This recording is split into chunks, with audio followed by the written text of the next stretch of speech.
to Unews for Thursday, August 8th. I'm Andrea Linares. We begin today with a massive ICE raid in the state of Mississippi. 680 has all the details. By the way, all this took place the same day that many students were starting their first day of classes there in that city. Lorraine Cáceres is live in Forest, Mississippi with more details on this raid and its aftermath. Lorraine, I understand that this is the largest immigration raid in a decade. So how is the community there reacting? How are the children doing? Andrea, this is a community that is in fear, definitely, and in shock. They can't believe what has happened. A lot of people have been commenting that something like this hasn't happened in about 20 years. So you can obviously imagine that this took them completely off guard. A lot of people have been telling me they've been working at these plants for 5-7 years, and they've never had ICE come to the door, much less come inside and take so many people with them. So a lot of people still trying to process what has happened, and also the community, people from the church bringing these children in, not only feeding them, trying to keep them calm, telling them their parents will come back, as we were listening to LaPlume's story there with these children crying because they don't know what's going to happen in the coming days. This all went down very early in the morning, they've been telling us, during the change of shifts, because there's a night shift, there's 3 shifts in these plants.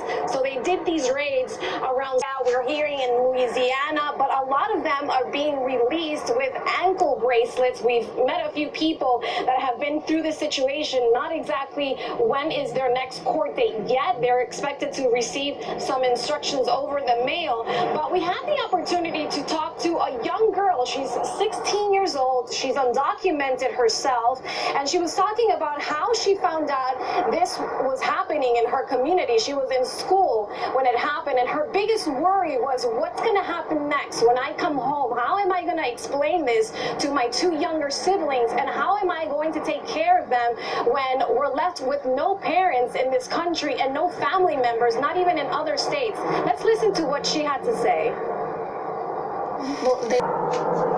She was telling us that her father is one of the people that have been transferred to a detention center in Louisiana. And right now, the dilemma for a lot of people in this community is the situation, not only that she's in, but also her mother. Her mother was able to escape that plant right before ICE came inside. And she's now afraid to go back to work because she knows these raids are going to continue in the area. That's what ICE has said. We know there's ICE presence in this area. So people are terrified of leaving their homes, but in the dilemma that they have to go back to work at some point, because if they're going to hire lawyers to defend their loved ones, they need the money to do so. It's a very expensive process. So a lot of people now are just heading out, spreading the word. Where can they get legal counseling for free or for very little money? So there's a few centers that we've been to where there's lawyers that are volunteering to help these families out, at least give them some orientation of what they can do next now that they know where their loved ones are being held. And overall here, it's just a sentiment of awareness. They don't know where the next raid is going to happen and when they'll be able to go back home, back to their jobs, and even if they have a job waiting for them. So as you can imagine, it seems like an environment of calm, but underneath the surface, there's a lot of chaos happening. Andrea, back to you. Certainty. Lorraine, thank you for following this so closely. You were covering the shooting in Dayton, Ohio, and now the raid there in Mississippi. Excellent reporting, and we know that approximately 300 people have been released so far. Also today, we're learning new details about the El Paso mass shooting suspect. The 21-year-old man stands accused of killing 22 people at a Walmart this past Saturday and is being held in a 7 by 11-foot cell separate from other inmates. Rafael Rodriguez brings us the latest.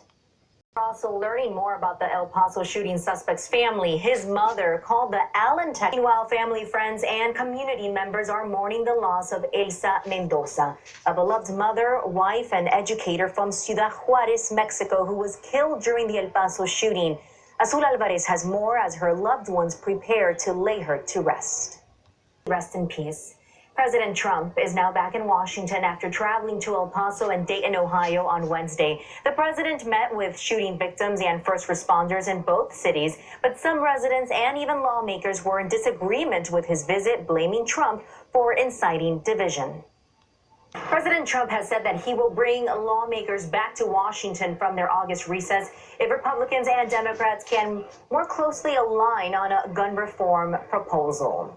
And as we saw earlier, the president said Wednesday that he is open to some aspects of gun control legislation, but that position is placing him in gun control debates here in America. Let's go to California. Employees at corporate Walmart offices in San Bruno, along to the mass shooting in Dayton, Ohio. We're now hearing from the hero bouncer who saved countless lives, refusing to let the gunman into his bar. Paola Byron explains. Coming up next, in Ohio, a home explosion now being called. In Ohio, a home explosion is now being investigated as a hate crime after police found racial slurs and a swastika on the home's garage along with two nearby cars. Carolina Rosario has all the details.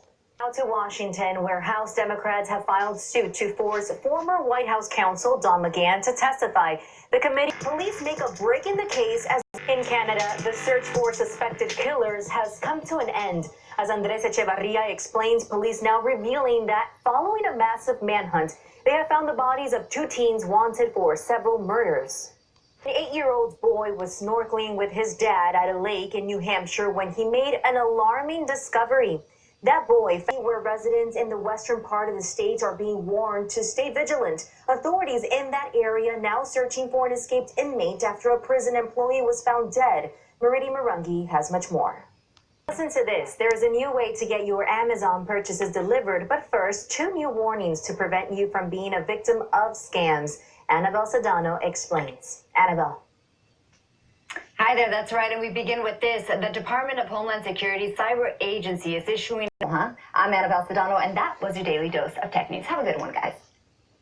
And also, Samsung is following Apple's lead with its newest phone. The tech company removed the headphone jack from its iPhone in 2016. Samsung mocked the decision in ads, and now Samsung users will have to buy USB-C, Bluetooth, wireless headphones, or an adapter to connect their regular headphones to this new device. And quick question, do you often get stuck in traffic? I know I do. Well, apparently you can. The next hour of News, we are following a number of news stories, beginning with a heartwarming moment at a water park in upstate New York involving a helping hand that one child's mother wanted the world to see. Grecia Lastra has more. Hopefully we can all teach our children to do the same thing for others. That'll do it for us in the first hour of News, but stay tuned for the second hour. We have much more information coming up next. Thanks for watching.